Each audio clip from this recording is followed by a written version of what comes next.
queridas irmãs, queridos irmãos. Começamos mais um programa O Espírito da Letra, analisando a obra de André Luiz através do médium Francisco Cândido Xavier. Já fizemos várias obras e estamos agora no 5º livro, No Mundo Maior. Na semana que passou, você, tanto quanto eu, se surpreendeu com as informações a respeito do sexo.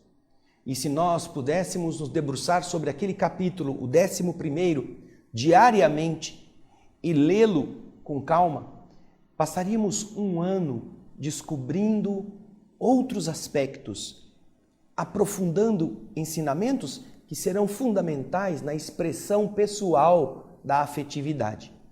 Mas o livro No Mundo Maior é muito rico e ele não é só o capítulo 11º, ele também é o 12º, a estranha enfermidade. Nós estaremos indo para a leitura deste 12º capítulo e você já pode preparar o livro, uma caneta, um lápis, um pedaço de papel para ir anotando as coisas interessantes. Vamos para a nossa sala de leitura e lá vamos fazer a leitura do texto do capítulo 12º. Eu espero você lá, hein? Vamos lá!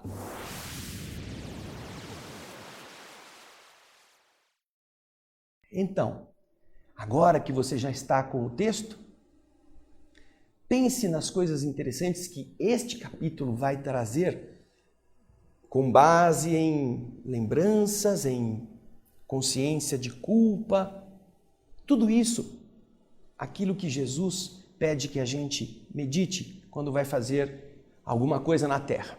Então André Luiz começa dizendo, acompanhando o abnegado irmão dos sofredores, que era Calderaro, penetrei confortável residência, onde ele, Calderaro, me conduziu imediatamente à presença de um nobre cavalheiro em repouso.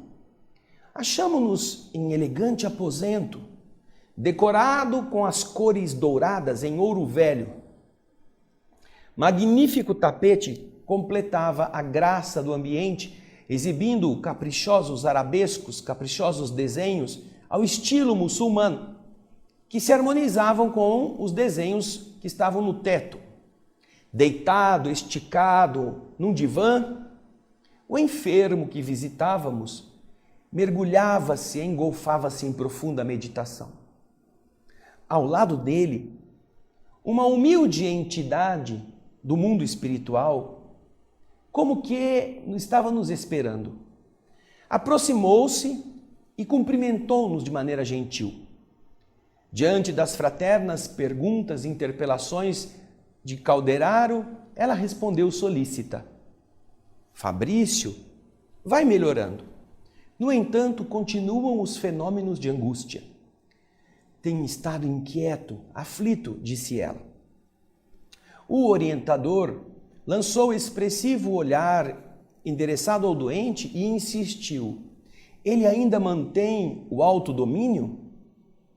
Não se abandonou totalmente às impressões destrutivas? Ele ainda está se controlando? A interlocutora, revelando contentamento, informou. A divina misericórdia não tem faltado. O desequilíbrio integral, por enquanto, não ergueu o seu império.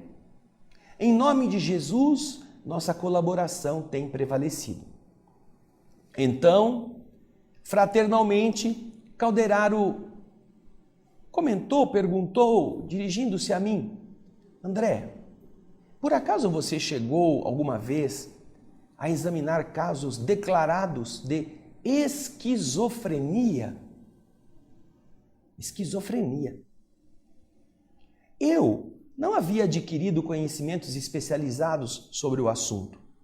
Todavia, também não ignorava que essa enfermidade, a esquizofrenia, era uma das mais inquietantes questões da psiquiatria moderna.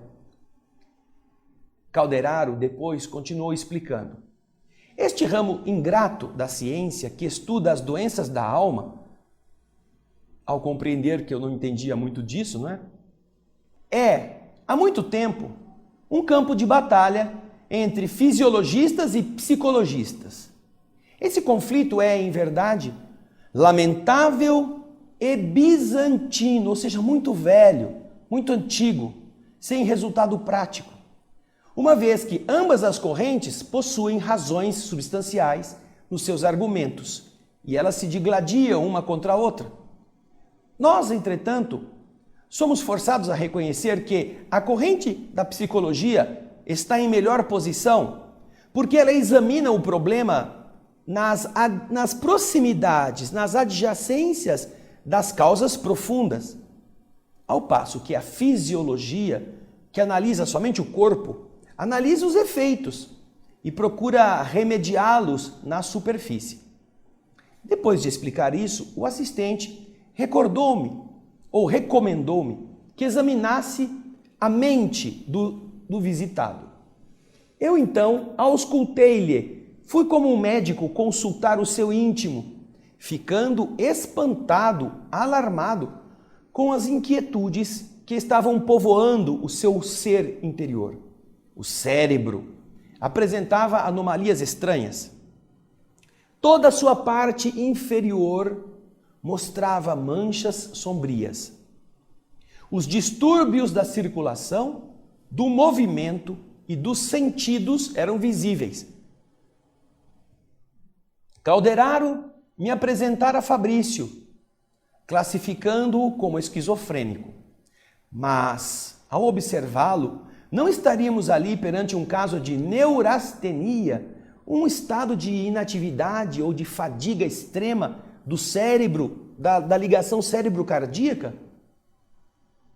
O instrutor me ouviu com paciência e disse: André, seu diagnóstico é exato no aspecto em que o nosso amigo se apresenta hoje.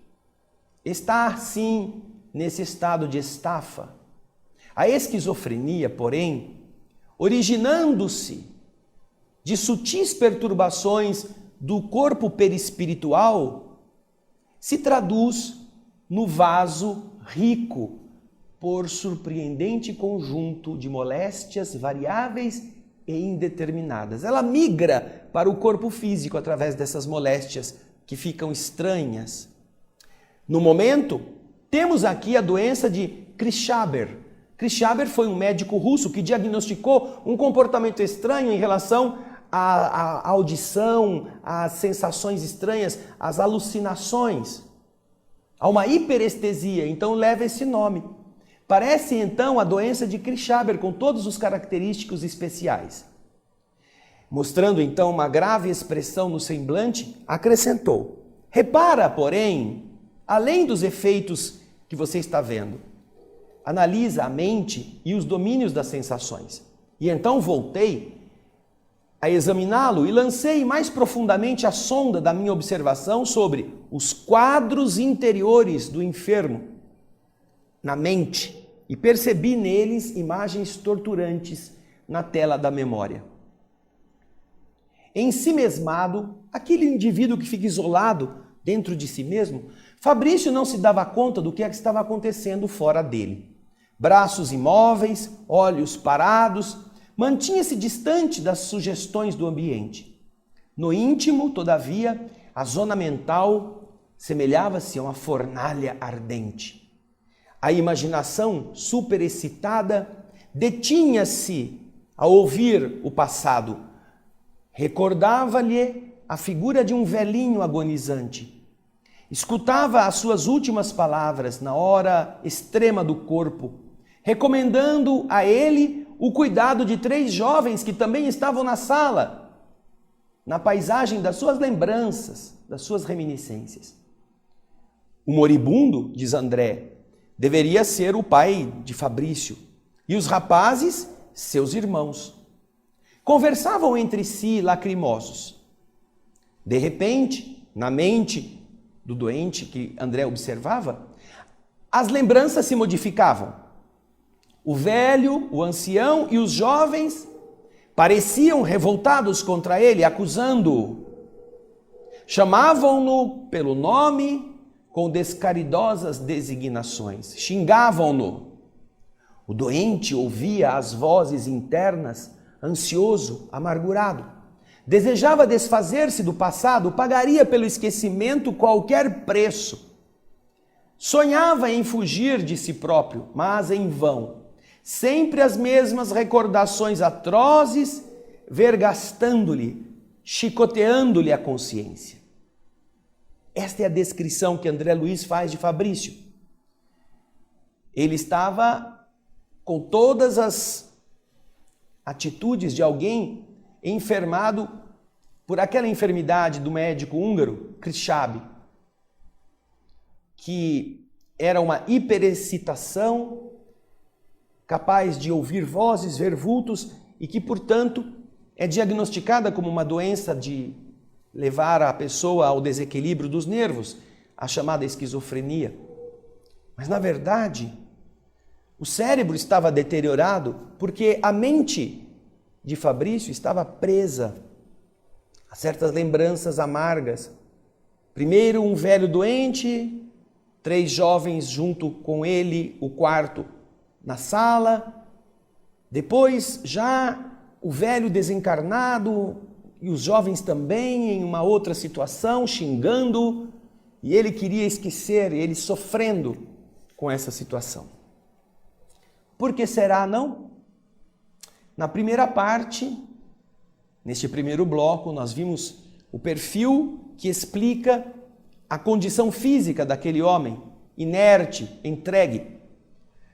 Na sequência, e por isso nós não vamos demorar, na sequência nós vamos voltar, já aqui mesmo na sala de leitura, para acompanhar o que está acontecendo. Vamos entender por que essa é uma estranha enfermidade e como que nós deveríamos tratar dessas questões. E como isso está envolvendo o nosso funcionamento cerebral. Mas daqui a pouquinho a gente vai ver isso. Eu aguardo você.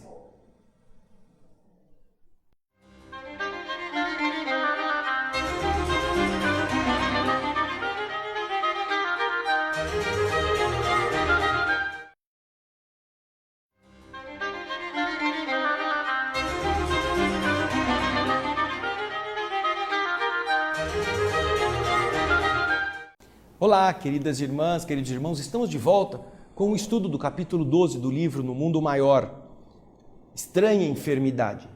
E no bloco anterior eu cometi um equívoco, eu me referi à doença de Krishábi, falando que ele é um médico russo, na verdade é um médico húngaro, como está escrito aí no texto que nós apresentamos para você. Eu confundi e falei russo no lugar de húngaro. Mas o que importa é que Fabrício, que era aquele doente, estava com toda a sintomatologia dessa enfermidade de Krishábi.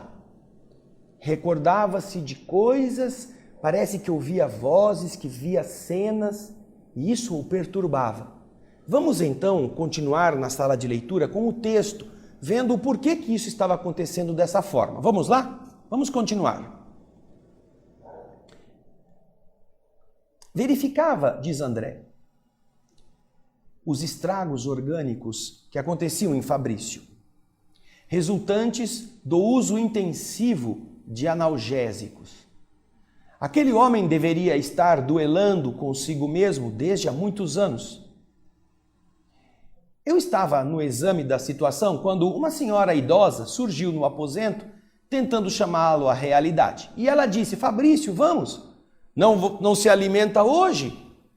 O interpelado vagueou o olhar pela sala, esboçou uma resposta negativa sem palavras e permaneceu na mesma posição.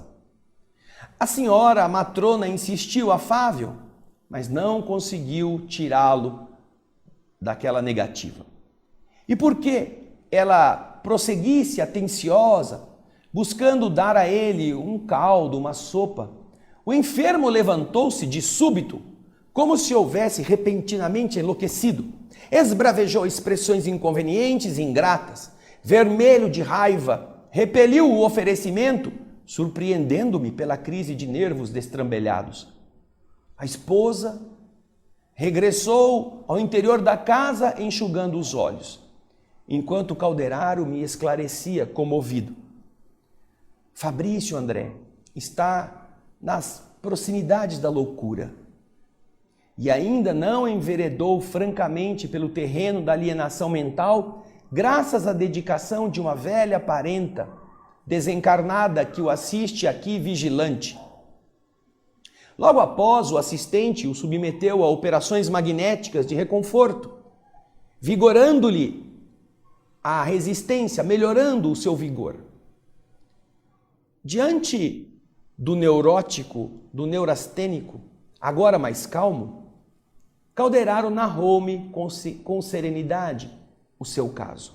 Disse ele: nosso irmão enfermo teve a infelicidade de se apropriar indevidamente de grande herança, depois de haver prometido ao pai moribundo que velaria pelos irmãos mais novos, na presença destes. Porém, ao se sentir senhor da situação, com a morte do pai, desamparou os irmãos e expulsou-os do lar, valendo-se de rábulas, aqueles advogados trapaceiros, que foram muito bem remunerados por ele. Esses advogados que, sem escrúpulo, vivem de corromper os textos legais para chegar aos objetivos ilícitos. Por mais enérgicas e convincentes fossem as reclamações colocadas nas peças jurídicas, por mais comovedores os apelos à amizade fraterna, ele manteve-se em clamorosa surdez, arrojando, projetando, jogando os irmãos à penúria e à dificuldade de toda sorte. 2 deles morreram num sanatório em catres, em leitos da indigência, minados pela tuberculose que os surpreendeu em função das excessivas atividades noturnas que eles precisavam realizar para sobreviverem. E o outro desencarnou em míseras condições de infortúnio, relegado ao abandono, antes dos 30 anos, vítima de profunda avitaminose, de profunda anemia, consequente da subalimentação a que fora forçado. Tudo isto nosso desditoso amigo conseguiu fazer, escapando da justiça terrena. Entretanto, não pôde eliminar dos escaninhos, dos compartimentos da consciência, os resquícios do mal praticado. Os remanescentes do crime são guardados em sua organização mental como carvões em paisagem denegrida após um incêndio devastador. E esses carvões convertem-se em brasas vivas, sempre que soprados, excitados pelo sopro das recordações. O mau filho e perverso irmão, enquanto dono de vastos patrimônios, sobretudo da resistência que a virilidade do corpo lhe permitia, da juventude, da saúde, ele conseguia fugir de si próprio, sem grandes dificuldades. O dinheiro fácil, a saúde sólida, os divertimentos e prazeres desempenhavam para ele a função de pesadas cortinas entre o personalismo arrogante e a realidade viva. Entretanto, o tempo desgastou o seu aparelho físico e consumiu a maioria das ilusões. Pouco a pouco, voltou a encontrar a si mesmo. Na viagem de volta ao próprio eu, viu-se, porém, sozinho com as lembranças de que ele não conseguia limpar-se. Em vão, debalde, intentou descobrir o bom ânimo e o bem-estar. E estes 2 fugiam dele.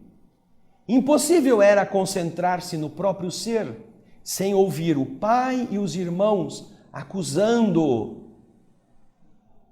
repreendendo-lhe a vileza, a mesquinhez. A mente atormentada não achava refúgio em que se consolasse. Se ele lembrava o passado lhe exigia reparação. Se ele buscava o presente, não conseguia tranquilidade para se manter no trabalho sadio.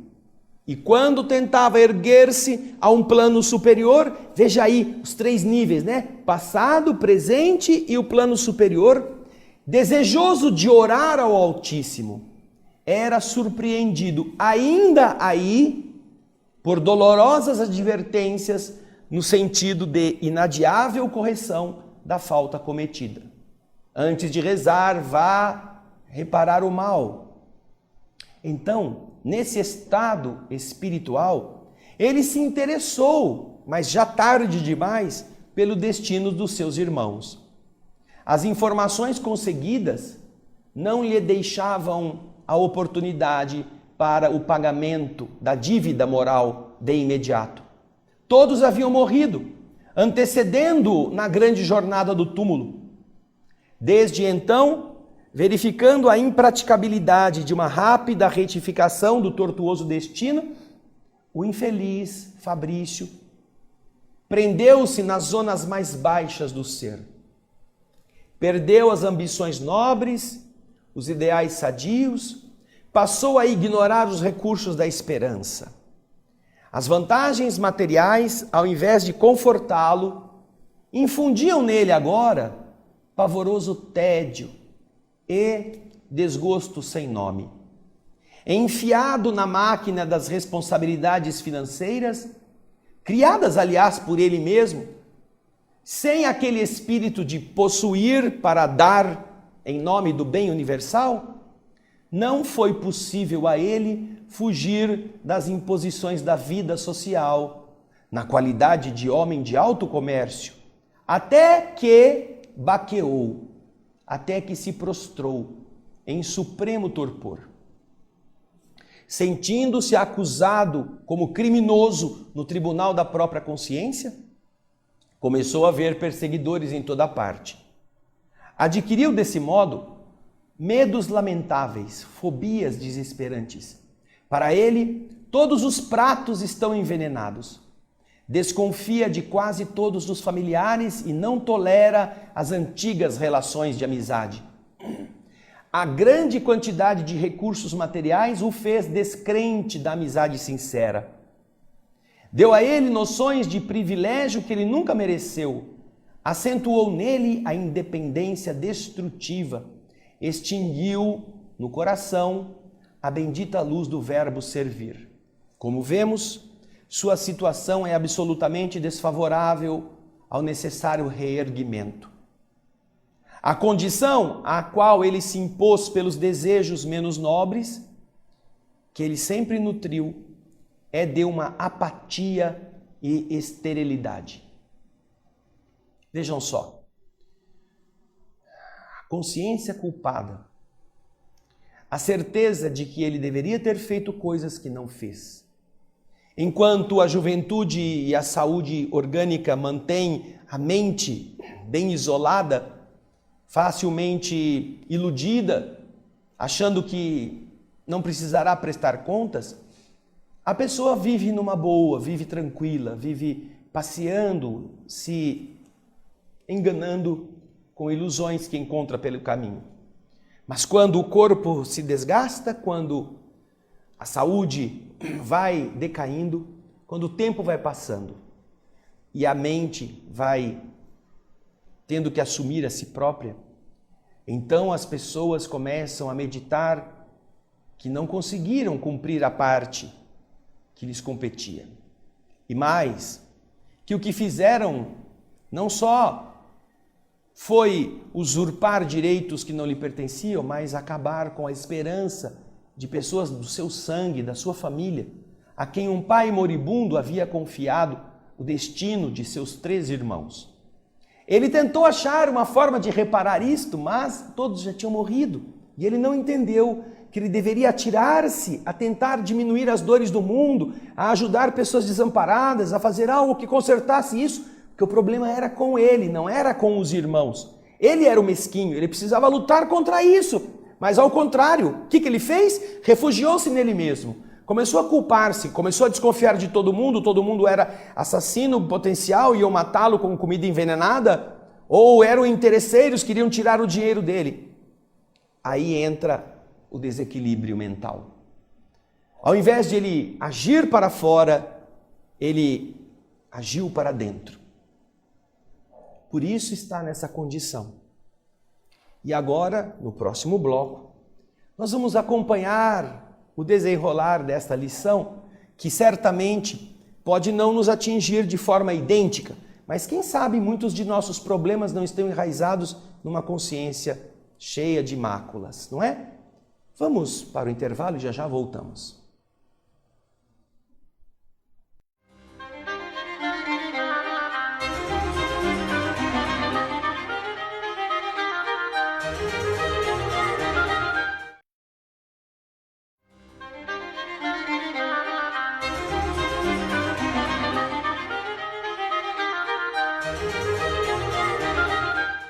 Olá, estamos de volta com o capítulo 12, Estranha Enfermidade, a esquizofrenia de Fabrício. Por que ele estava assim? Agora estamos começando a descobrir o complexo de culpa que atormenta e que fazem Fabrício ver coisas, ouvir vozes, sentir-se ameaçado. Naquilo que as pessoas classificam de esquizofrenia. Mas não terminamos as descobertas. Vamos continuar o texto agora e você vai ver o que Calderaro continua a explicar a respeito do cérebro. Vamos lá?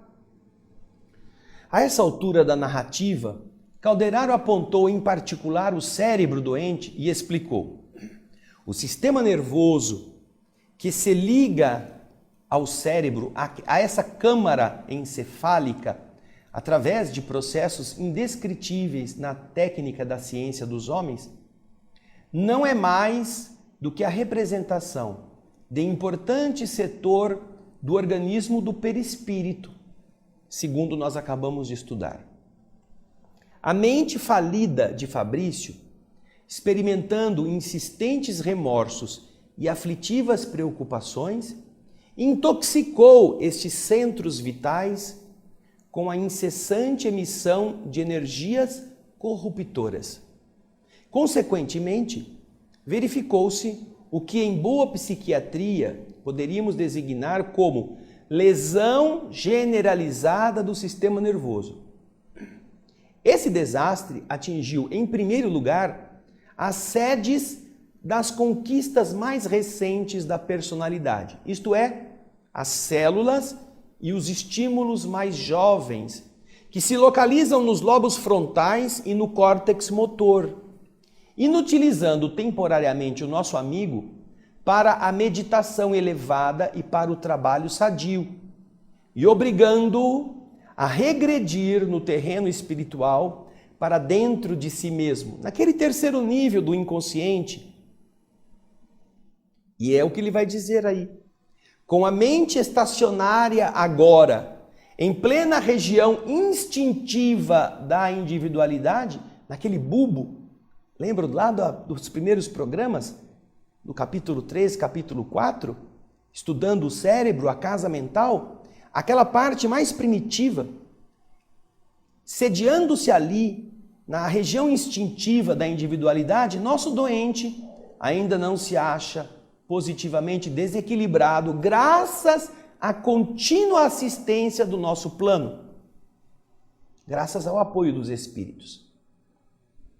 E eu então, depois que Calderaro ficou quieto um pouquinho, ousei interrogar: mas existe esperança de reequilíbrio para breve?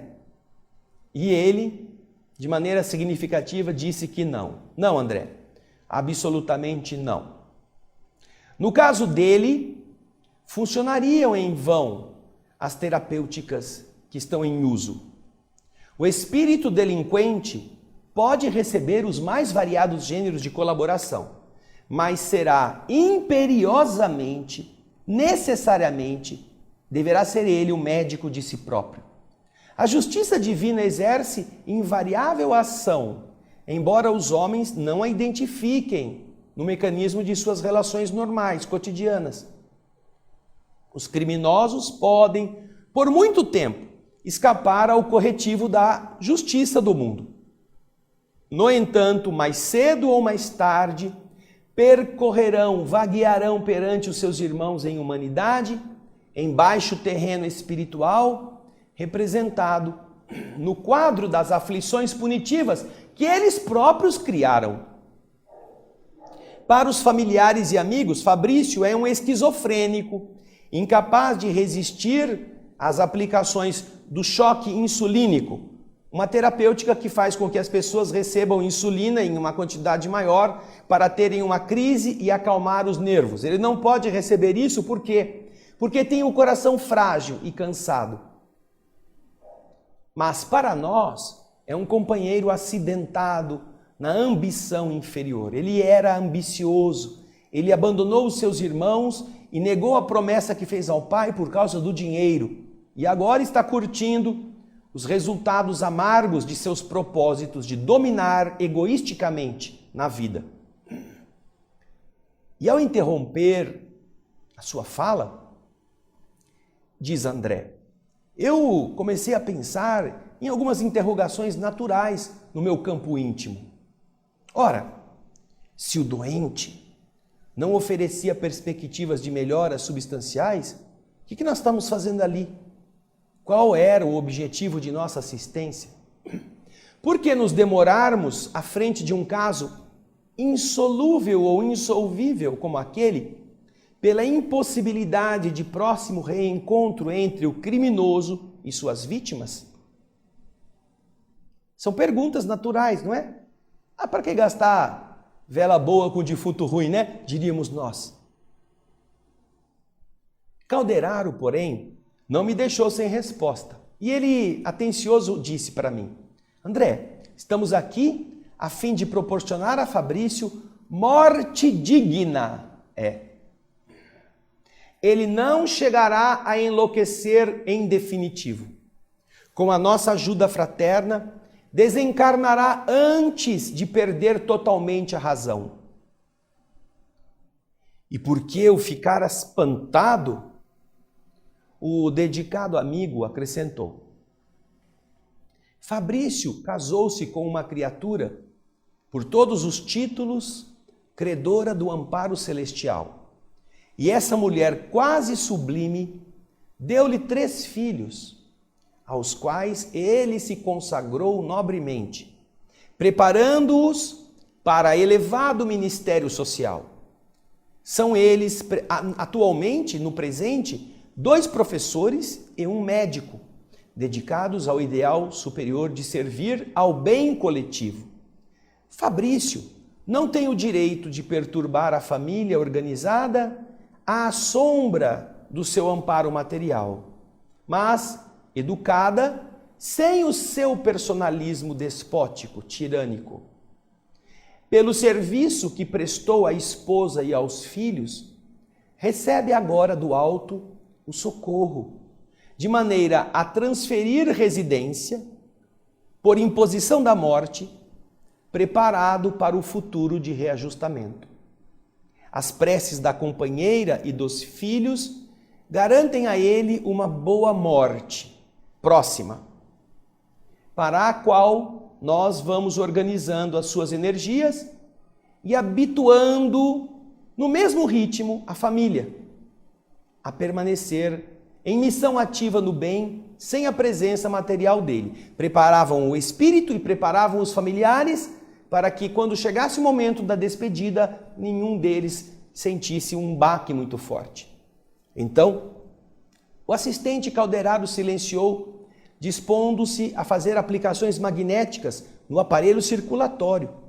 Demorou-se minutos longos, administrando-lhe forças ao redor dos vasos mais importantes. E em seguida, desenvolveu passes longitudinais, passes ao longo do corpo, com as 2 mãos descendo pelas laterais, destinados a uma aquietação, um acalmar dos nervos. Diante da minha admiração natural, Calderaro explicou-se. André, estamos preparando a chegada da trombose pela calcificação de certas veias. A desencarnação chegará suavemente dentro de alguns dias, como providência compassiva, indispensável à felicidade do enfermo e de quantos lhe seguem de perto o martírio. O doente, mais calmo agora, parecia haver bebido milagroso anestésico, milagroso analgésico. Aquietou-se, descansando a cabeça nos travesseiros alvos e limpos. Dentro do silêncio que se fizera entre nós aqui do mundo espiritual, eu perguntei, curioso, bem, considerando, no entanto, a morte, o óbito, em breves dias, como prosseguirá o processo de resgate do nosso amigo? E o instrutor respondeu-me, ora André, o pagamento já começou, a liquidação de sua dívida já está em andamento. E eu, então, muito curioso, perguntei, mas como? Calderaro fez expressivo gesto e recomendou, aguarde um pouco. Nesse mesmo instante, o doente acionou a campainha à sua cabeceira. A esposa atendeu rapidamente, encontrou o melhor e sorriu feliz. O velho, mais tranquilo, rogou à esposa, Inês, posso ver o Fabricinho? Ah, como não? Respondeu a companheira delicadamente. Vou buscá-lo. Vou buscar o Fabricinho. Fabricinho? Puxa, como será que um homem que, uma vez que você conheça a verdadeira história dele, como nós estamos conhecendo, parece um homem mau, egoísta, indiferente, abandonando 3 irmãos que o pai lhe havia confiado para que eles fosse um zelador do destino e que agora carrega a culpa de ter ficado no conforto enquanto os irmãos morreram à míngua. Quando você descobre uma história dessa, você pensa, esse cara não é digno de nada, esse cara merece um inferno, é uma criatura despótica. Mas você viu a generosidade do universo? Apesar de ele ter que pagar por tudo isso, ele já está pagando com a doença, porque nós carregaremos as nossas grades para onde formos. Isso que a maior parte das pessoas se esquece. Ah, você pode fazer todo o mal que quiser, mas a grade, a sua prisão te acompanhará por todos os museus da Terra, por todos os parques da Disneylândia, por todos os países da Europa, por todos os lugares maravilhosos, você carregará a sua grade com você. Ele já está sofrendo. Mas, pelo bem que fez a esposa, pela orientação que deu aos seus filhos, por garantir a eles um futuro em que eles poderão ajudar outras pessoas, ele merece o amparo dos bons espíritos para que ele tenha uma morte serena antes de ficar louco. Não é que ele não vai ter que pagar por aquilo, tanto que agora, no próximo bloco, nós iremos ver como é que ele já começou a pagar. Ele está pagando. Vai pagar, só que não com aquela volúpia da vingança que os homens têm quando querem que o errado sofra. Não. A justiça de Deus é muito diferente da volúpia de sangue que a nossa ignorância quer como justiça. Ela tem outra finalidade. Ela é pedagogia, enquanto para nós costuma ser apenas punição. Vamos ver isso no último bloco desse capítulo 12, daqui a pouquinho.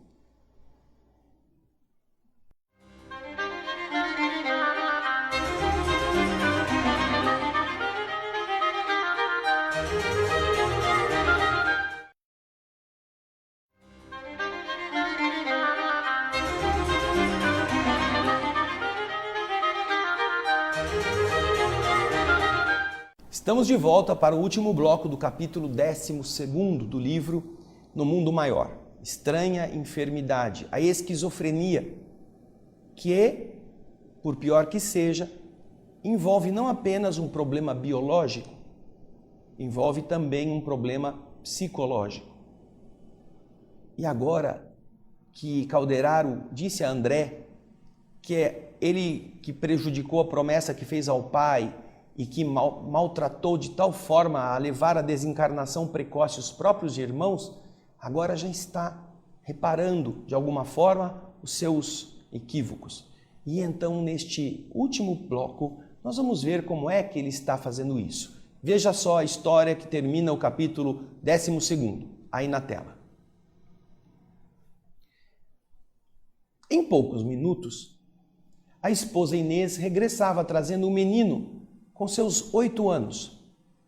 O pequeno atirou-se nos braços esqueléticos do avô com extremado carinho e perguntou: Está melhor, vovô? O doente olhou para ele enternecido, informando: estou melhor, meu filhinho. Por que você não veio de manhã? Ah, a vovó não deixou. E ele respondeu: sim, é verdade, eu não estava bem.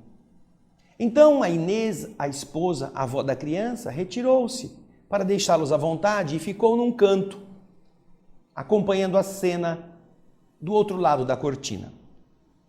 Avô e neto sentiram-se mais à vontade. Totalmente transfigurado com a presença do menino, nosso quase demente amigo suplicou: Fabricinho, eu desejo que você reze por mim. O pequeno não se fez de rogado. Ali mesmo, ajoelhou-se e disse, com muito respeito, a oração de Pai Nosso. Terminada a prece, de olhos úmidos, o doente pediu: Fabricinho, não se esqueça, meu filho, de orar por mim quando eu morrer. O menino, agora de pé, abraçou o busto do avô e exclamou chorando discretamente: o senhor não morrerá, vovô? Mostrando-se aliviado, o velhinho correspondeu ao gesto afetivo.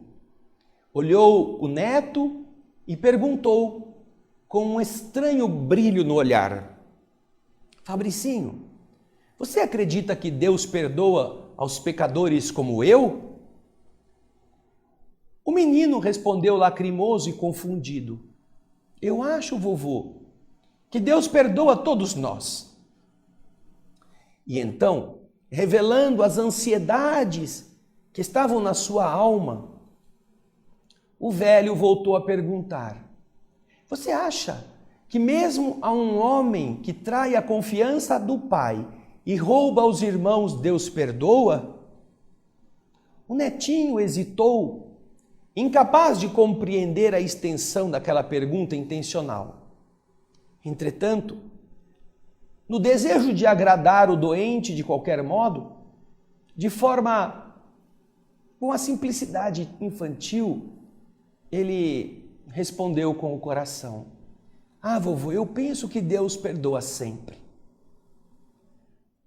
E agora, mais confortado, o avô responde: ah, meu neto, é o que eu pretendia saber. A conversação entre ambos prosseguiu afetuosa e amena.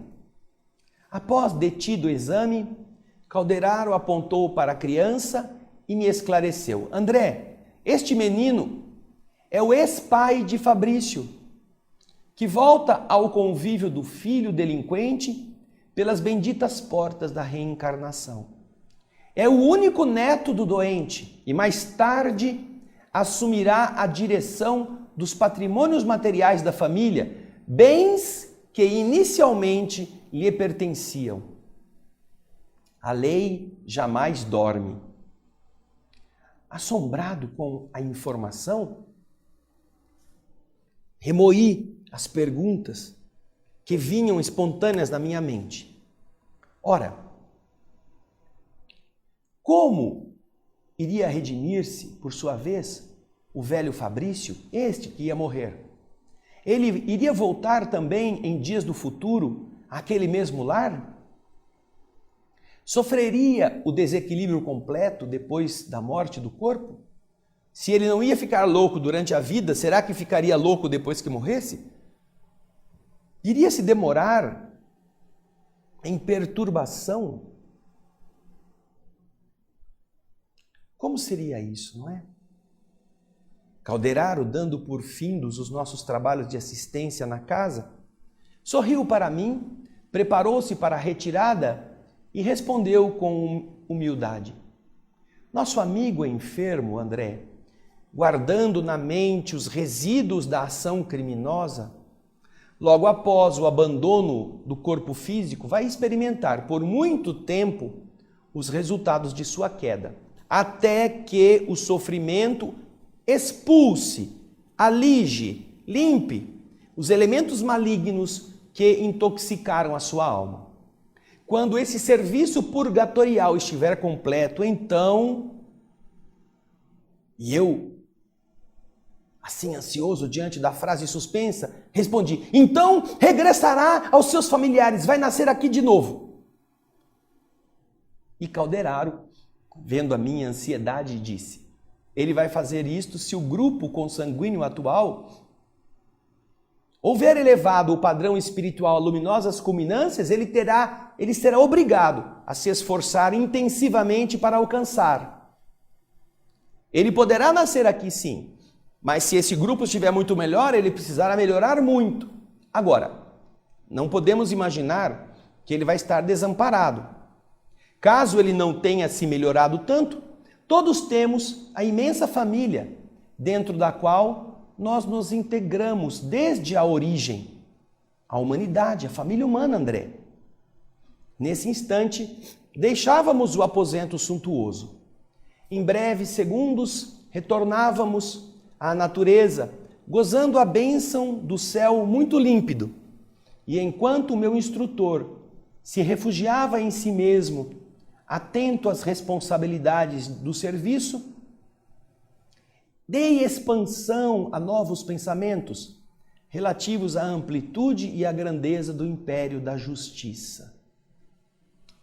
Que coisa linda entendermos o funcionamento desta realidade, o funcionamento da responsabilidade de viver.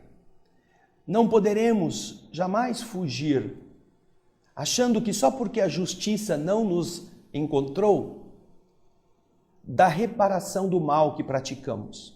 Em uma época onde todos estamos surpresos ao detectar erros morais de todos os tipos, em autoridades, em pessoas que lideram povos, em todas as nações da terra, imaginamos que eles devam pensar que valeu a pena.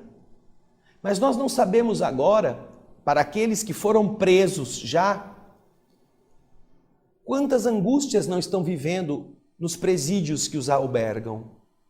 E para aqueles que ainda não foram presos, quanto medo resta todos os dias, à espera de uma justiça humana que chegue, que venha até eles, que os surpreenda na festa, que os surpreenda no casamento, que os surpreenda na viagem. A vergonha pública, aquela que eles achavam que iria ser evitada. Estas ações no mundo físico já demonstram o que significa este risco. E então, você já imaginou o que espera por essas pessoas do outro lado? Alguns que eventualmente pensam que nunca serão pegos e eventualmente não sejam mesmo, achando que poderão desfrutar, sabendo que a consciência os acusa. Chegarão à velhice e, se não se arrependerem, não é que tenham que ser esquizofrênicos, deverão desenvolver, como todos nós deveremos, a responsabilidade de tentar diminuir o mal que foi feito com a nossa impressão digital. Todos nós abandonamos pessoas, todos nós iludimos seres humanos, todos nós exploramos a fragilidade, a dificuldade de alguém para ganharmos dinheiro graças a eles. Todos nós, como seres humanos, em uma sociedade perversa, achamos de tirar vantagem de alguma forma. Mas chegará um momento em que isto tudo vai pesar. E é por isso que o esforço de Jesus é nos alertar para que nós sejamos criaturas dignas, que nós tenhamos o bom pensamento, que todos aqueles que quiserem ganhar a sua vida irão perder a vida. Mas que todos aqueles que por minha causa, diz Jesus, perderem a sua vida, estes a terão ganho. Quando você quer ganhar a vida no conceito da sociedade, você quer ficar rico, poderoso, bonito, dane-se os outros. E então você passa uma vida de sucesso sobre um amontoado de cadáveres, você perdeu a vida. Porque o corpo vai morrer e você vai ter que enfrentar-se com as almas que pisoteou. Mas, continua Jesus, todos aqueles que perderem a sua vida, perder a vida quer dizer não é morrer, não se matar, é você desgastou a sua saúde para fazer a felicidade de alguém, você não foi tão rico porque ajudou muita gente, você dedicou o seu tempo disponível de saúde ou de doença a fazer outros felizes, você não será alguém proeminente, não sairá na televisão, não será exemplo para ser visto em jornais, você é um Zé Ninguém, como muitos chamam. Mas todas as vezes que você perder a sua vida por amor a mim, disse Jesus, você terá ganho a vida. Então, pensemos nesse esforço. Pensemos em trabalhar agora para combater tudo aquilo que já fizemos de errado. Agora que os cabelos brancos, que a falta de cabelos, que as rugas chegam, pensemos.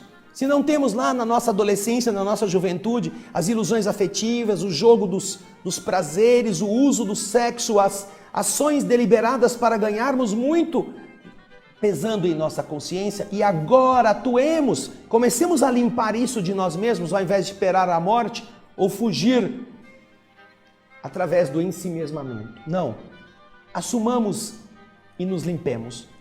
Assim trabalharemos melhor.